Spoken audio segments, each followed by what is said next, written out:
welcome to episode 134 of Silver Lining for Learning. And it is the first episode of 2023. We're on our way to 3 full years come the middle of March. This one's on the future of education. Now you can Google it. You literally can Google it because the people at Google are here to join us, Google Education anyways. They're here to tell us about their new report, which we'll get at ecologies of learning and many other things. Jennie Magiera is coming to us, I think, from Chicagoland, where she was a teacher, where she was a White House champion for change, where she served, I think, with Chris Dede, or maybe not, on the U.S. Department of Education National Technology Education Plan, where she was a TEDx speaker, where she was very passionate about experiential learning. And she won an award for this from the Chicago Public Schools for Innovative Teacher of the Year. And around that time, she asked me to endorse a book. And no, it wasn't the book Teach Like a Pirate. It was the book Courageous Adventures, which I highly recommend to all of you, from Corwin Press, which is actually Young's press as well, oftentimes, very good press. And her colleague, and so Jennie is the global head of educational impact at Google. In addition, we have Kimberly, or Kim Clark, with us from Texas, a senior manager at Google, who's been very active in the area of blended learning down there in Texas, and also in STEM education. And both of them have been concerned about marginalized youth and their educational possibilities and experiences working across the digital divide. In her spare time, she likes culinary experiences, as do I. You've got a new report. It just came out before we went to Christmas break. We've had 2 weeks we haven't had a show. I haven't had a chance to glimpse at your new report. I don't know what it looks like. I haven't seen it. So would you like to tell us about it or show us something from it? You can go either way. You could show us a couple things if you'd like to. Add to your bios, give us a little bit more that I didn't say. And then after you talk about it a bit and what the purpose and scope was, then we'll start asking you some questions. So Jennie, would you like to start us off here? Yeah, absolutely. First of all, thank you so much for having Kim and I on. We're super excited to talk to all of you and reconnect. I feel like, our paths have all crossed over the years. I think, Young, the last time I saw you, we were in, I don't know if you remember, it was like 7 or 8 years ago in Montreal at an ed tech conference. And I remember chatting with you about it. And every time I hear you talk, you crack me up. I'm always in stitches. So I'm excited to continue the conversation here. And Chris, yes, we used your work so much on the National Ed Tech Plan when I was on that technical working group back in 2015, 2016 for that reauth of the plan. So, and Kurt, always a fan, and really loving your inspirational calendar a day that you came out with. That's been so much fun to dig into 2022. Or sorry, gosh, 2023. Oh, my brain is not working. But yeah, Kim and I are so excited to be here today to talk about the Future of Education Trends Report that our team has been building for a while now, and help dig into that. But Kim, I'll give you a chance to say hi as well. Thank you, Jennie. And hello, everyone. We were talking kind of behind the scenes, and it was just so enlightening to hear kind of about you all as well. And so as Kurt, you stated, I am a senior program manager, but also previously in my role, I have 16 years of experience. And when you talked about like the marginalized and really that blended learning piece, I'm so excited. During the COVID, I don't want to say I was excited, but I was really I'm going to say I was excited. I was excited about the teachers being able to use hybrid learning and blended learning right then and there, because I was really rooting for that. And so really past in my years, that was been my focus, and also STEM. So I'm excited when I see the commercials online and I see things that are really focusing on STEM. And so how we're in 2023, which Kurt, when you were saying that, it really made me think back as to, there was a video that I used to play, and this was in the early 2000s, about what it would look like in 2020. And so I know we're past that, but it's just so amazing to just see everything come to fruition in terms of smart classrooms and smart things like that. So yeah, so that's me, and I'm happy to be here today. So thank you all for inviting me as well. Great to have both of you. I'd like to, I guess, besides finding out about the report, could you fill us a bit in about the report and what the reaction's been so far? But back up before we do that, what is the scope of your unit, if you would call it? How big is Google for Education, and what is the mission? Where are the branches? Is it global in nature, or are you it? It's just the two of you, or is it bigger than that? And what are some of the things that you've done before the new report? Just briefly, some of those things. Yeah, no, it is definitely not the two of us. Google education at Google has come a long way in the past decade plus. We're now several hundred strong around the world. Kim and I sit on a team that are specifically about working directly with schools and educators, education leaders around the globe.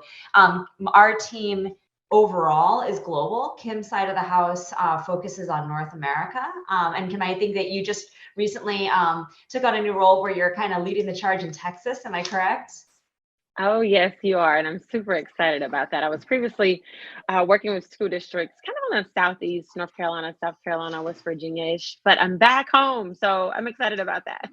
Yeah, she's back with her roots, doing good work in the great state of Texas. And my team that I lead is Global and Remit, and we're supporting educators and education leaders all around the world and making sure they're getting the most impact out of Google solutions. So if you think about Google for Education, there's a lot of different teams that do a lot of different things, but kind of broken down in the simplest sense. They're the folks who build the things, or the product folks, the folks who kind of explain what happens and make sure people are aware of it, the narrative, the marketing folks. And then there are the folks who work directly with schools, with educators, the go-to-market team. And that's the team that Kimberly and I sit on. And her team works directly with school districts and educators and kind of have that one-on-one relationship where she knows like the names of building system leaders, like first name basis is in there. Sleeves rolled up, shoulder to shoulder, strategic planning with them. And then my team is building scaled solutions. So those education leaders, the educators, have the opportunity to learn how to use the solutions, get recognition or validation through awards and certifications, and then can commune in global communities like Google Certified Innovator, Trainer, GEGs, things like that. So we're creating the programs and she's creating the relationships. So we're kind of holding hands here to make sure educators and students are getting the best of Google. Would you like to add to that, Kimberly? Yeah, definitely. I was kind of thinking back, and I've been at Google, I think, a year and like 9 months now, and so just so excited about that. But my job in terms of being able to have those relationships and build those relationships with those educators and central office administration, because previously I was a director of blended learning, and so being able to just make that connection, stating that, hey, I was just in your shoes about a year and 9 months ago. And so I'm able to kind of just help them bridge that gap in terms of what they're looking for with Google, and just how we can assist them. And so I'm really proud about kind of the work that we're doing, and especially like the future of education, and seeing that research, and just being able to be that thought partner with them so that we can just kind of change the makeup of the education, and seeing how past or post pre-pandemic that we have as well.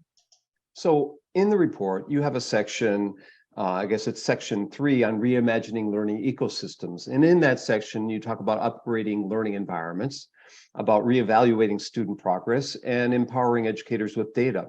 The first part about upgrading learning environments, does that just relate to physical spaces? We had a show on that, on learning spaces, or is it more than that? Can you tell us a bit about that section of the report and why you flagged that one for me when you sent me an email earlier? I'll start with that, Jenny, if you don't mind. And so, thinking about that, reevaluating student spaces and upgrading learning environments and those pieces, over the past 2.5 years, the hybrid models were really different in terms of how students learn. So, and then I know you asked a question in terms of physical spaces, and I know you'll hear my coworker. She is my dog, and my husband is coming in, so my apologies if you hear her. But when we're thinking about the hybrid, and thinking about those pieces, and looking at how it's not even just the physical, it's also, how our students learn. And so thinking about flipped learning, how that has evolved, because we've been hearing about flipped learning, we've been hearing about hybrid models. I remember being in graduate school and we did hybrid learning, and this was way back when. And so just working with math teachers and seeing how they wanted to actually reach all students, this is how need to think about or become thought partners about how do we reimagine these learning environments, because students are going from hybrid, flip, all types of different learning models in this blended learning, or just even in a traditional classroom. So that's what, I'm thinking about from this research. And I mentioned this math teacher. And so what I did when I was in my school district, this math teacher really wanted to change the way he was teaching, but he noticed that students were not going home and just doing their homework. So he flipped the classroom inside the classroom, because traditionally a flipped classroom model was where the students go out and learn on their own, their homework, and then you come back in and you kind of teach or reteach rather. And so what this teacher did was he kind of created these pods within the classrooms, and one student or a couple of students would go and learn like they would at home.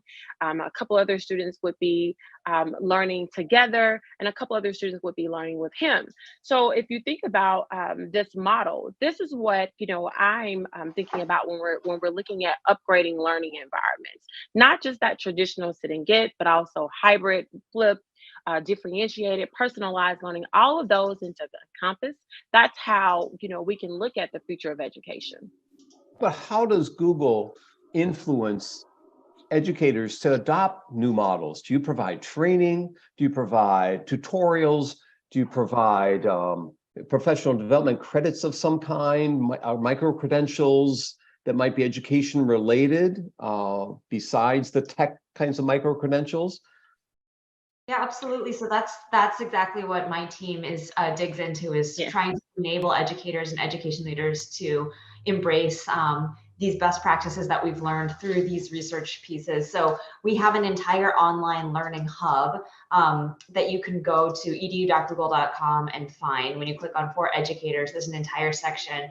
We have a certification to become a Google certified coach, or Google for Education certified coach, which helps you support others in embracing kind of these new ways of thinking about teaching and learning. And then we have different modules around how to think differently about using tech, not just the tools themselves, but the pedagogical approach to the role of the teacher, the way that students learn, et cetera. We are always mindful at Google that we're not trying to tell teachers how to do their jobs.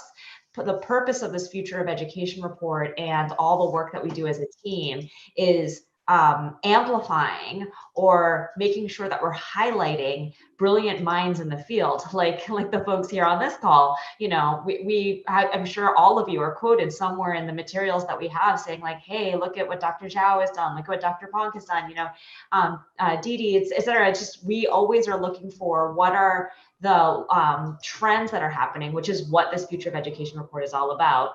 And then as we see the success and the data pointing to this is a best practice, then we want to make sure our communities of educators are hearing it, have access to, as you said, training supports.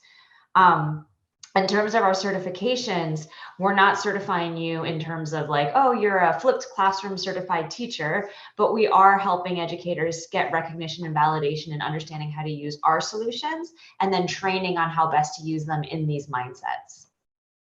So those watching the show later on might want to watch other shows that talk about blended. We've had two, maybe three, one with Caitlin Tucker, she's been on, who you might recognize. And we also had Brian Beatty, who developed the high flex model, and a couple of teachers working with him at San Francisco State, just as an aside. Chris or Young, you want to jump in here?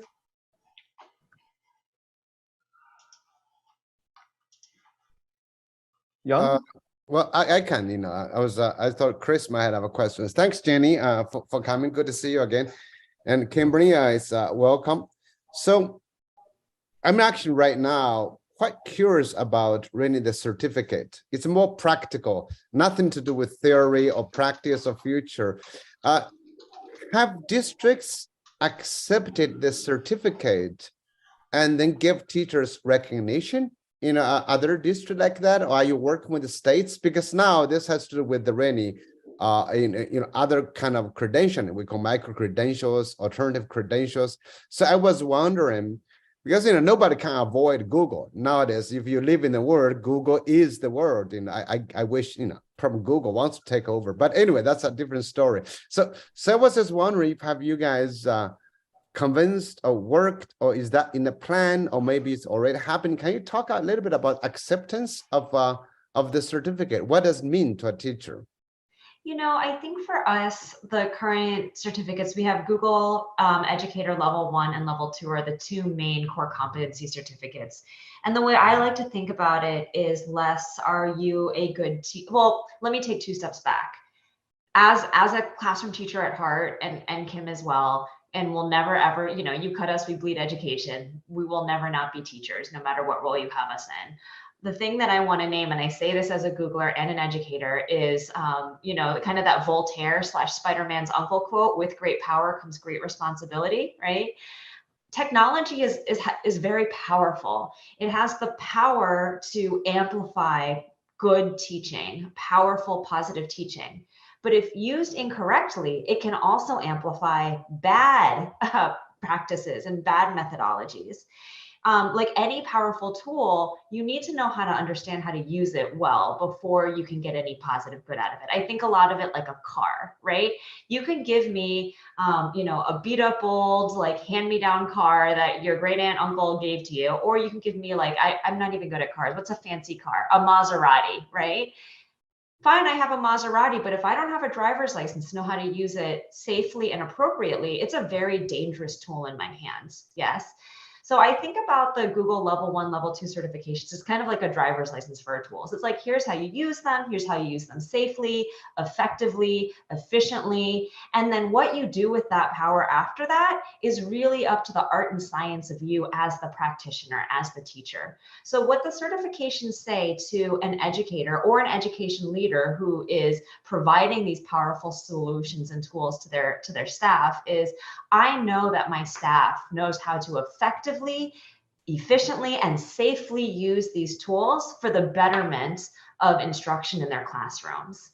What comes next after that, if they're using it for flipped classroom, for blended learning, for problem-based learning, for what have you, that's then a whole nother step beyond that. And we're not certifying educators in all of those really amazing practices. What we are doing is creating communities of practitioners where they're sharing ideas. So step 1 in my mind is you get your Level 1, Level 2 certificate to say, I know how to use these tools appropriately, effectively, and safely, protecting my students' data, protecting everything. And then the other side of that is now I'm in this community of other super passionate, excited, questioning educators. And then I'm swapping ideas of, hey, this is how I brought gamification into my classroom. This is how I brought challenge-based learning. And now I'm using the power of Google Classroom and practice sets and Chromebooks to overlay on these pedagogies. One of the reasons that we're not certifying those practices is because it's ever changing and there's new research coming out and everyone's discovering new ways to access student learning and to make sure we're helping young people become the best versions of themselves.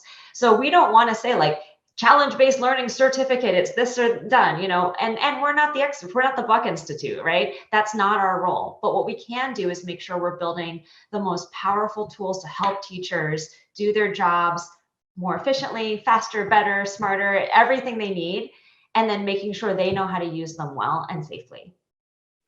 And I'll add to that, Jenny, because I was on that kind of road what Jenny is explaining in terms of level 1 and certified educator level 2, and then going on to become a trainer. And what I got, the most out of it was that community. The community of when we talk about, especially in the research that we're referring to now, is that being able to just ask those questions. How do I do this? How do I add a flipped classroom to my classroom? Or what do you all think about this? That's one piece that I thought that was phenomenal. Going through those particular communities was that's that that personal learning network that I grew, and being able to travel, especially to Australia, to become a innovator. Making those friendships and having those and being able to bounce ideas back and forth really helped me, honestly, when I was in the classroom and as a director as well. Chris is going to jump in here. Chris? So I was very interested in the report that came out and the three trends that it describes about upgrading learning environments, empowering educators with data, and reevaluating student progress. And of course, Google is in a unique position in terms of understanding empowering with data, because it has its DNA is these amazing search engines and algorithms.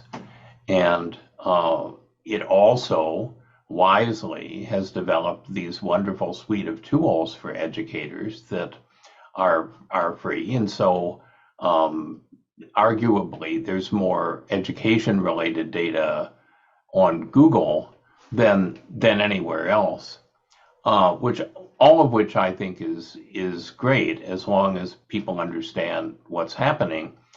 Now all of a sudden there's chat AI, the GPT-3, and what the media are reporting is Google is saying, wait a minute, we've developed this thing and we're worried it's going to eat our search engines. So we've kind of created a Frankenstein, and now we want to get it back into the box. And also a lot of educators are wringing their hands because, again, what the media is saying is it's making cheating more easy. Now, we could have a long discussion about the fact that if you're giving the kind of assignments that a computer can do, you're not preparing students for work in the future. But I'm just curious, because Google has recently had a couple things happen that have really kind of transformed potentially its interactions with education. And I don't want to ask you to reveal anything internal that you shouldn't reveal, but I am curious as to what kind of responses you see happening within the organization as these developments are unfolding. Yeah, absolutely. That's such a good question. We're like, they're definitely going to ask about ChatGPT. Everyone's talking about it around their dinner tables, breakfast tables, and we've been exploring artificial intelligence, AI, and machine learning for a while. I mean, in the report itself, especially in part 2, there's an entire section on AI. And in this Future of Education research, we spoke to experts all around the world about tons of topics, including the power of AI to transform education. And it has the power to make learning more personal for students, reduce administrative workload for teachers, improve the efficacy for education systems. There's a lot of good that it can do. And, we outlined in our Google AI principles that we're optimistic about this huge potential for AI and other advanced technologies to empower people and widely benefit both current and future generations and work for the common good. And my yes and is we also recognize, again, going back to Voltaire and Spider-Man's uncle, these technologies, there's a great power and great responsibility, right? These technologies raise important challenges that at Google, we are very serious about addressing clearly, thoughtfully, and affirmatively. So we are doing work in AI already. Our practice sets that educators are using as we speak right now. Are you all familiar with practice sets in Google Classroom? Yeah, awesome. So it has students, working on that assignment to receive instant feedback on their answers. When I was a math teacher, if my students could get that, oh my gosh, I want to go back to the classroom just so I can use it in my grade 4 classroom. But that's all AI. We have a 5th grader who was like, this is magic. And it feels like magic when it's happening. So we know it can be used to really drive forward powerful learning moments for students. Anything we're exploring, we're going to consistently look at those questions of making sure that we're being clear, thoughtful, and really affirming the use of AI in any education context that we have. So that's been coming up in the chat as well within YouTube.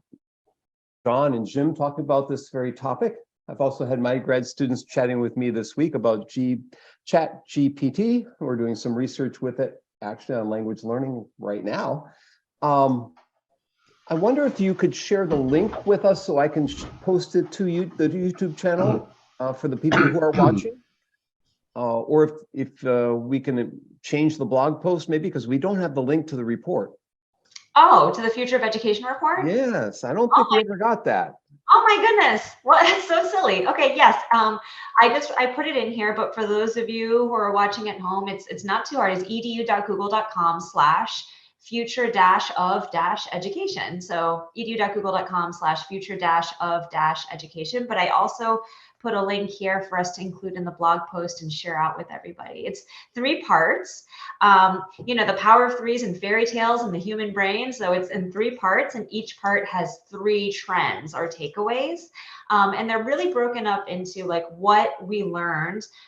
So for those of you who haven't heard of this report, we interviewed 94 experts around the world across 24 countries, and then also looked across a multi-year lit review, Google Trends, looking at searches, etc., and really tried to dig into what is everyone saying the future of education is going to be. And by everyone, I mean a lot of thought leaders around the world, not just here in North America, but all around the globe.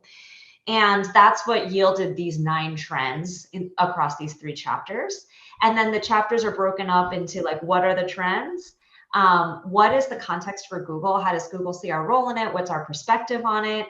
And then real world powerful examples, like this is how it's happening in Seoul. This is how it's happening in Johannesburg. This is how it's happening in Dallas. So as a practitioner, when I read this and put on my practitioner hat, it was so helpful for me because I could quickly skim, like, here's the aha nuggets insight, but then I could drill down and see an exemplar from a classroom today. And that was really nice for me because then I could go ahead and imagine how I'd put into practice some of these ideas tomorrow. Excellent. Thank you for that. I'm sure the people who are watching the streaming appreciate it as well. I was going to ask what cities or countries the report describes or as examples, but you provided that. Thank you. Young or Chris, you want to jump in with anything here?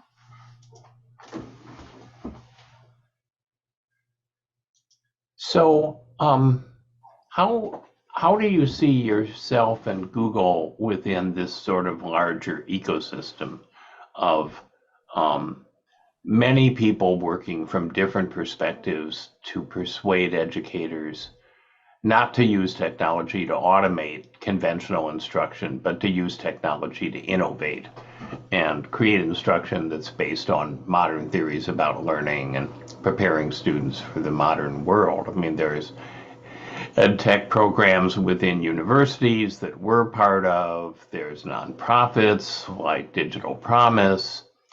And what do you see? This is asked not skeptically in any way. It's asked descriptively. What do you see Google can contribute that maybe nobody else can in this ecosystem to pushing forward this initiative? Kim, do you want to go? If not, I can. Yeah. No. I was thinking about your question and, just where we see ourselves, in terms of just not setting ourselves apart, but just being those thought leaders as well, because as the world evolves, we have to acclimate to the new norms, what we learn and how we learn will evolve as well. And so that means, really developing these new mindsets and skill sets. So just being that thought partner, kind of what we're doing right now is, just talking about what we're seeing, what these trends are, and how we're able to evolve by that teach and learning, and really making learning more personal and accessible, because we've seen this the past 2.5 years. We've seen how for the last, I'll say, last century, technology, not technology, but teaching in itself has been really traditional. inside the classroom. We really have not seen, I'm pretty sure you all have, because I remember in undergrad taking hybrid classes. But for the K-12, we really have seen just traditional classrooms. And so being able to be able to find more of those meaningful ways to be able to evaluate and learning tools and progress, to be able to best support the goals of educators, students, and families, because we're a learning company. And whatever the trends are, whatever is happening, we want to make sure that we're there to assist and help with that. This is I'm so happy to have you guys here, and you have this classroom based, but I'm going to take you to a more broader question, like what Chris Didi was doing. So think about, Apple computers. When it started, it was very big in education. This is before even the internet happened, and then Microsoft had certain money, a certain investment in education. So almost everybody does. So in a sense, Google, I was just wondering if you can share what is your mission, to have the education aspect to hopefully promote the Google products, like a Google Classrooms, the online sheets, to promote a different type of education. Google people out of Google used to be involved in the micro schools. Remember those things in San Francisco? They were building those online, so all kind of little things, So I was just wondering if you can share with us so we can have a better understanding of education at Google. Where do you want to take us? Or do you want to, like Kimberly, especially what you said about the pandemic? I think we all are excited, not about the pandemic, excited that we had a universal experimentation with technology by force, right? Everybody was forced to deal with it. It's good or bad, doesn't matter. Just you had to, never happened before, right? So that was, so I just was wondering, where do you want to take us? If we want to follow you, okay. So Jennie and Kimberly say, if we want to follow you, where do you want to take us? Where do you want education to be? Do you have a perspective? Or simply you say, okay, we are a company makes so much money, we just want to do something for education. That's, another way to think about it. I think that's such a good question. And I asked the same thing when I joined Google about 3 years ago, and making the decision about, leaving public sector to come to a place like this. And the thing that I really, I believe in, and what made me decide to come, is right up from the very top, Sundar Pichai, his whole thing is that Google makes powerful tools, and that we want to transform teaching and learning at scale for the better. But he says, we have this big quote on our homepage about, he says, technology alone will not improve education, but it can be a powerful part of the solution. Now, if we believe that we make, some of the most powerful tools on the planet, then a huge piece of all technology developers is centering the user, understanding the user, and having deep empathy with the user. The purpose of the Future of Education report, the reason why we spent all this time and money on it, is because we aren't trying to lead anyone anywhere. That's not our job, to say we know about the right promised land at the end of the rainbow for education, and we have the secret key to it in our Silicon Valley block box. No, we make great tools. We make the cars. You set the destination, but we need to understand where that destination is going to be to make the right car. For example, is it going to be underwater? Is it going to be on the moon? Are we building a space rocket or a submarine? So the Future of Education report informs us on how to build a roadmap of our products, to build the best in class solutions to help you, the educators, get to that destination that you want to be in. And so to answer your question is, we're not leading you anywhere. We're building the tools for you to drive yourself. And we hope that these tools get you there faster, more safely, more efficiently, and maybe to get beyond the destination that you already had in mind, to surpass your goal and to take you places you never thought were even possible. And that's what's so exciting to work at Google, is because I feel like we're truly at a company that listens to educators and has deep, deep respect for them.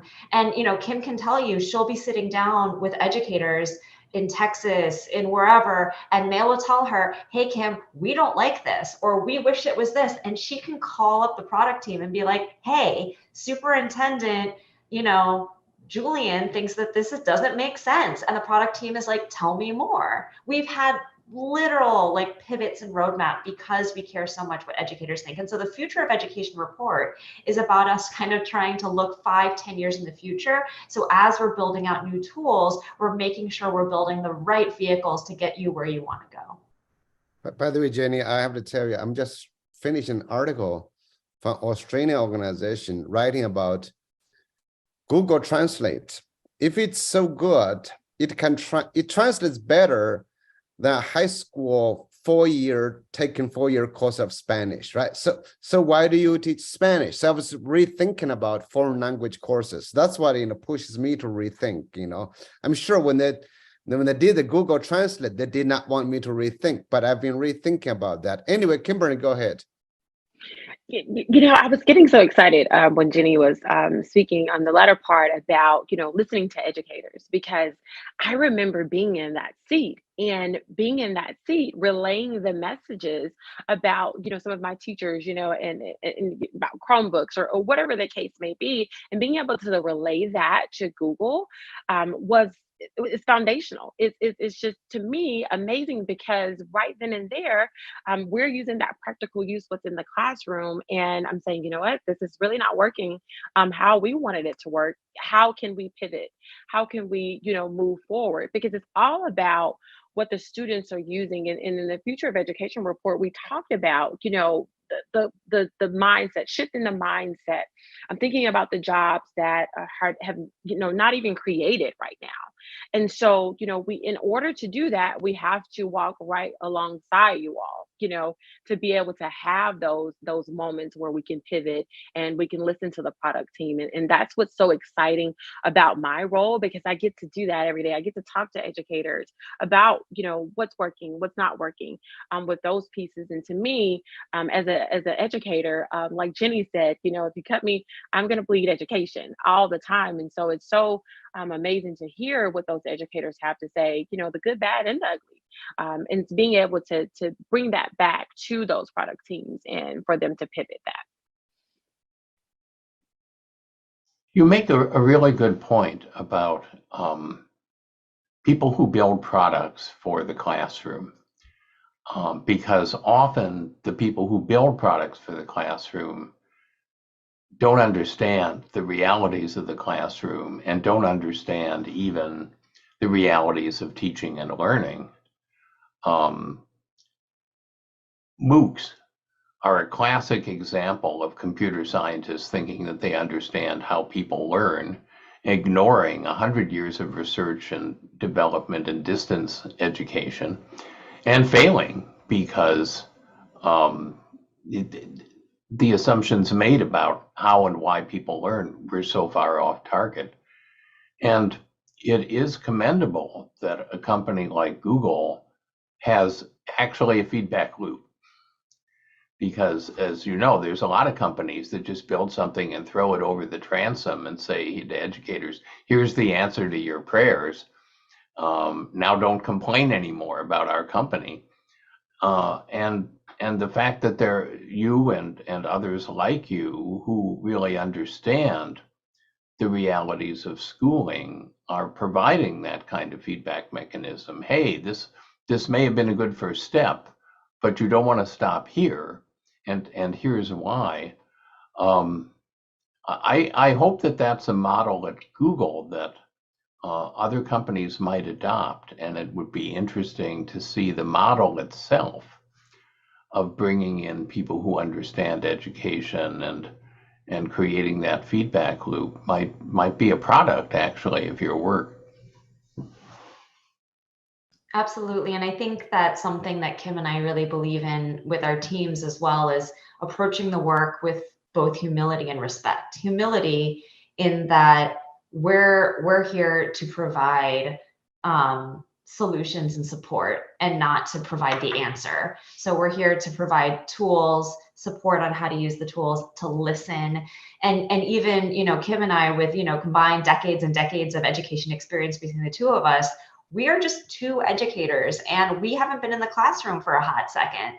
So even though we both are veteran career educators who have sat in different seats throughout an education system, even we come at it with a deep sense of humility of, we had a singular context. We haven't been in the classroom, yesterday, today, to listen. And then the second thing of respect, to really respect the fact that there is a nuanced texture to the education system, not even just worldwide. Like that was one huge thing coming to Google and really thinking through like, hey, like I definitely got myopic working in Chicago public schools for, decade plus of like, everything is a large school district and it's Chicago public schools or nothing. And then going to a smaller school district and seeing like, wow, this is very different, 15 schools to, 500. And then coming to Google and then saying like, and how is that different than like New Zealand or Indonesia or not even India, the country, but different parts of India, different regions. And what we're trying to do, especially with this Future of Education report, but at Google in general, is understand that there is no one size fits all approach, that every educational space is unique. Even within the same city, even in my city, Chicago, you can go from Andersonville to Lincoln Park to Logan Square to, wherever. And every single school is so unique. And so we have a deep sense of humility as Googlers about the work that we're doing and understanding that we do not know like the tip of the iceberg of what we need to be doing. We need to listen, but then a deep respect for the differences and the nuances in each educational setting. And that comes with a lot of privilege too. So as Kim was saying at the beginning of the call, when I first started teaching, and Kim, I know you have the same experience, like we didn't have the privilege to think about 5-10 years down the line. I had 10-year-olds in my classroom who did not know the alphabet. And so it was survival. And then when I started working in other school settings, we were thinking about like, what's the newest, best technology? Let's get 2 MacBooks for every kid. Let's go 2 to 1. And it's mind-boggling, the privilege to think like that. And so at Google, we're trying to consider that context and have a deep respect for all that nuance. So as we build, we're building for each of our users and understanding that they have different barriers to access, and also being very cognizant that we're building with that equity in mind and that we're doing our best to address any digital divides or equity gaps and not exacerbate them through that process. And all of that comes by first and foremost listening to our users through humility and respect. Jennie and Kim, you two are you took an amazing journey. The majority of practicing teachers do not go work for Google or for Facebook or for Meta or whatever. So, and you are still very humble. You try to understand teachers, you understand the schools. CPS is definitely different from wherever, maybe Dallas, or it's so I'm really interested in change. So I was just wondering how the two of you changed. When you left your classroom, you moved to Google, and your perspectives have to shift, right? And definitely you have to. So it must be a very different picture, your experiences. So I think, first of all, can you describe what took you out of a classroom? Like I said, we've seen a lot of innovative teachers. They innovate because they're tired of what they're doing. They said, the heck with it, I'm trying to do something different. And then they began to align with innovators, innovative writings, then they move on. So can you share with us how you got out of, I don't mean you got out of it. I didn't mean to say that the schools were bad. I just mean, you took this journey, transformative journey in many ways, and how your perspectives may or may not have changed. Kim, you can get started. Yeah, I'll share. I was really thinking, when you were asking the question, kind of that my mindset and my thought process, it was really hard.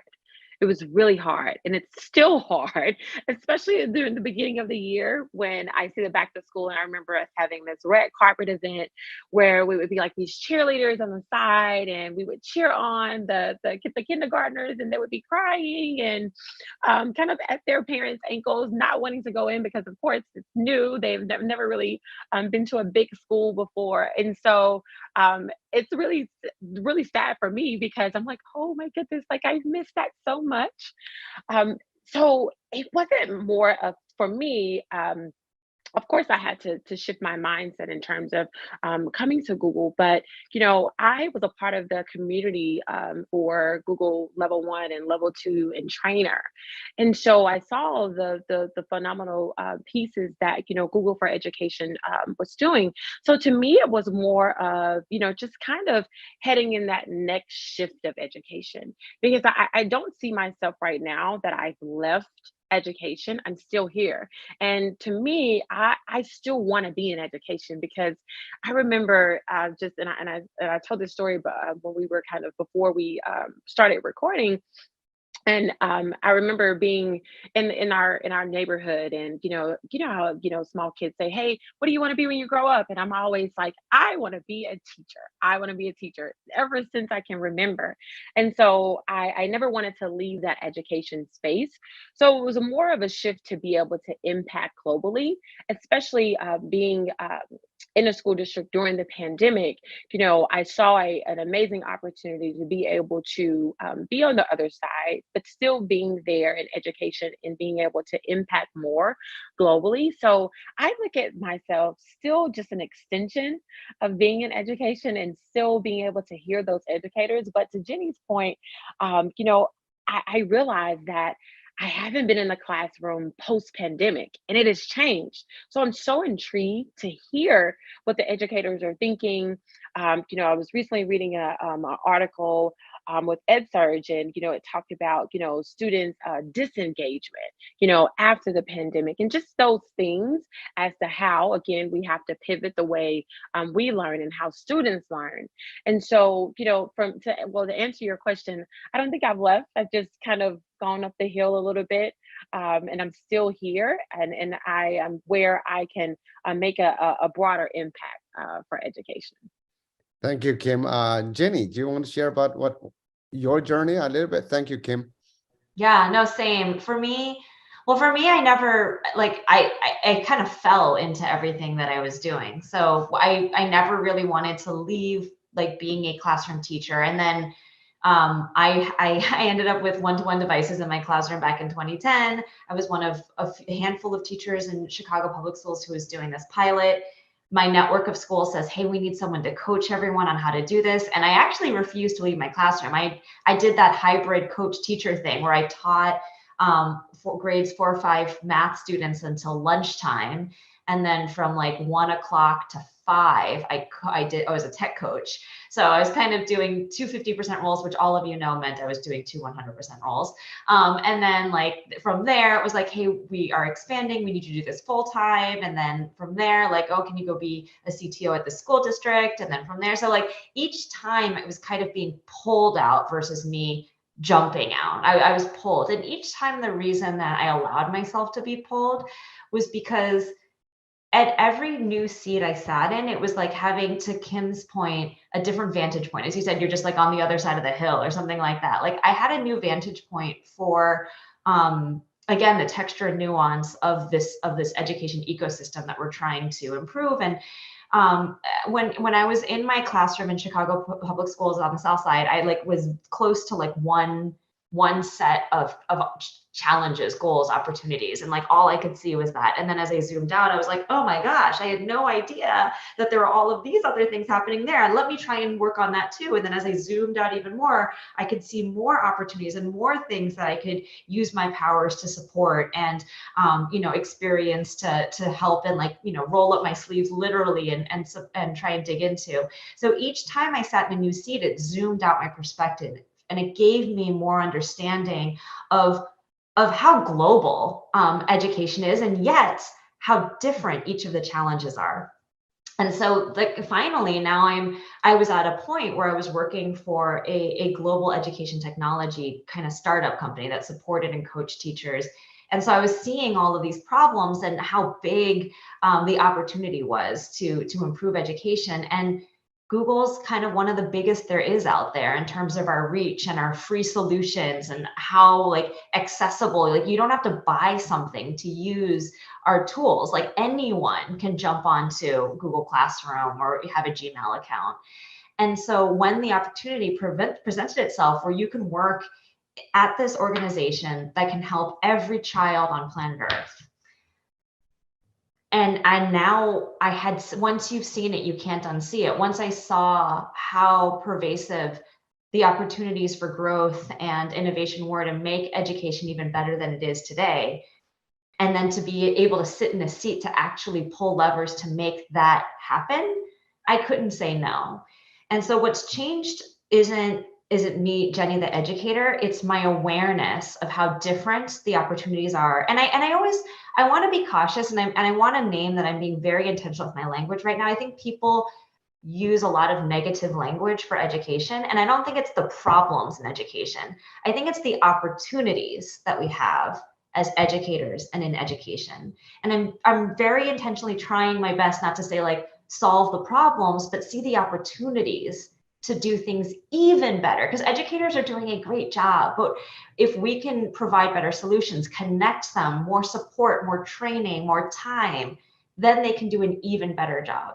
And so that's what's changed about me, is like I went from really seeing like my job all day was to support the 37 fourth and fifth graders in my classroom to be the best mathematicians they can. And now I'm like, I want to support the 3.7 billion or whatever it is students around the world. I don't know. I just made that number up. I actually don't know how many students are all around. I should probably know that, but however many, all of them instead of a small subset. Thank you so much, Jennie. I like it. The opportunity, not the problem. That's great. Kurt, go ahead. Yeah, I've been figuring how we know you for such a long time. We just met you here because you see, Chris and I grew up in Milwaukee, where Kimberly Clark was to the north making Kleenex for us. And we have Chicago down where you are, Jennie. So, we're really connected, just to let you know. But I was going to ask a question, but I think I'll make it a comment because there are two other questions I now need to get to. But I hope that the report that you've provided for us is not just a feedback mechanism and not just a product improvement or refinement mechanism. I hope that the mission and the objectives may be more global in scope, such as you mentioned the hope to create communities of educators. Do you have such a community, and can people watching the show, can they join it? What's the could you just, that's not my question. Could you just give me what is that link that they might go to? Yeah, go to edu.google.com and click for educators. And when you go there, you can find that we have a section that says communities, and you can join a Google Educator group. It's a global network of educators. They can connect to their regional, but you'll be part of a much larger ecosystem. You can also become a certified trainer, coach, innovator. All of that is under For Educators on edu.google.com. Okay. So I want to ask John Hefferman's question, but before I do, I need to ask again, for young people, we have many ed tech classes watching this. The professors assigned this, including myself. Chris's class probably watches this as well. Are there jobs for people, and where should they look, and what kind of job opportunities exist for young people, maybe more experienced people who might want to leave the teaching profession and join Google for Education, or might decide at the end of their master's degree or their undergraduate degree that they want to pursue an educational type of position in a corporate setting? Where would they look, and what kind of jobs exist?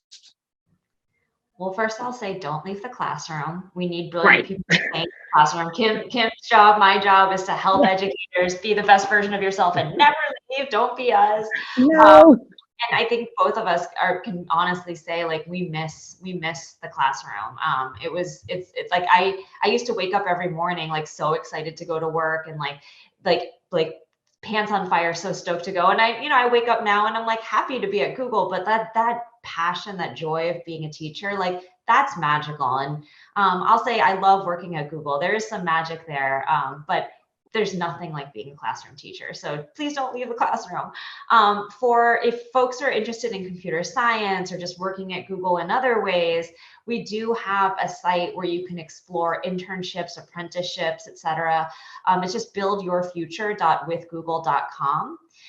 The other thing that you could do is go to careers.google.com, and there's actually, it's like our search engine. So you could say like role, like software engineer in Los Angeles, remote eligible, whatever, like here are my background, search, and you could actually set up an alert.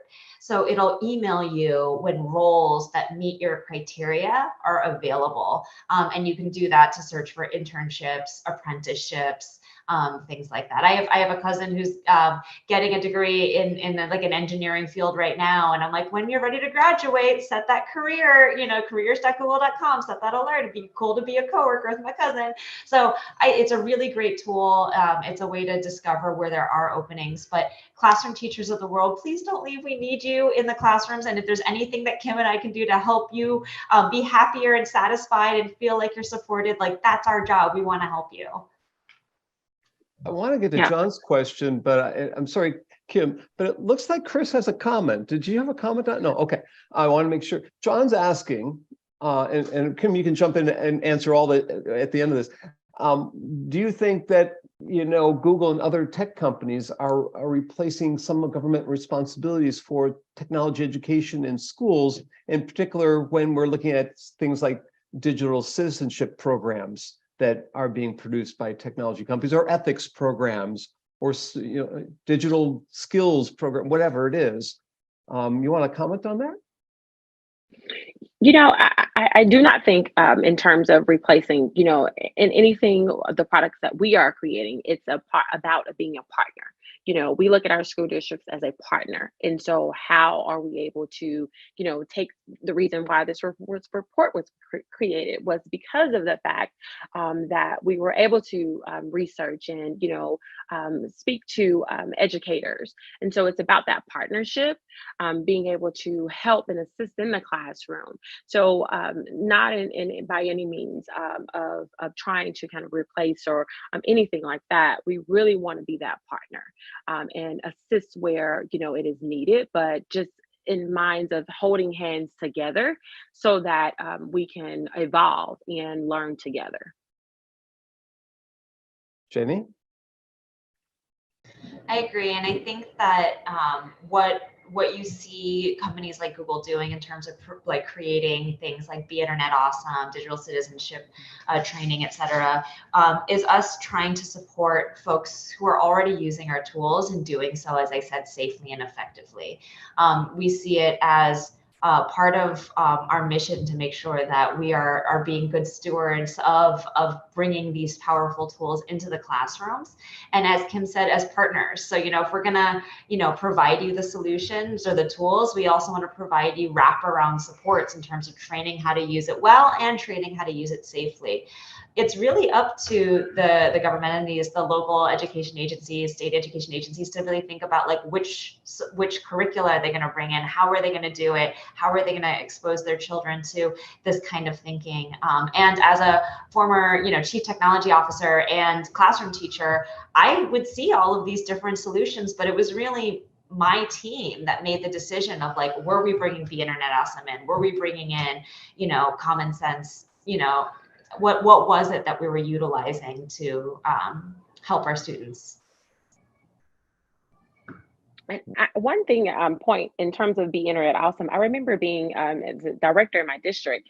And so Be Internet Awesome curriculum was just amazing because, in terms of things that teachers have to do, there's so many during a day-to-day that you have to do, and being able to create something else in addition to what you have, it was already there. The slide deck was already there. Everything was there for us. So for me, it was a win because I didn't have to create it, and it was actually a really good set of curriculum that we could use for students to learn how to be digital citizens. So, I mean, I really just want to do a +1 for Be Internet Awesome, because we use it throughout from K to honestly to seniors, and it was something in there for everyone to be able to learn about that. So it was a win for me. Well, we've had a great hour here with both of you, and we've still got questions coming in on the YouTube channel. Thank you, Dante and Sheila and John and Jim, everyone who's been joining us over there in YouTube land.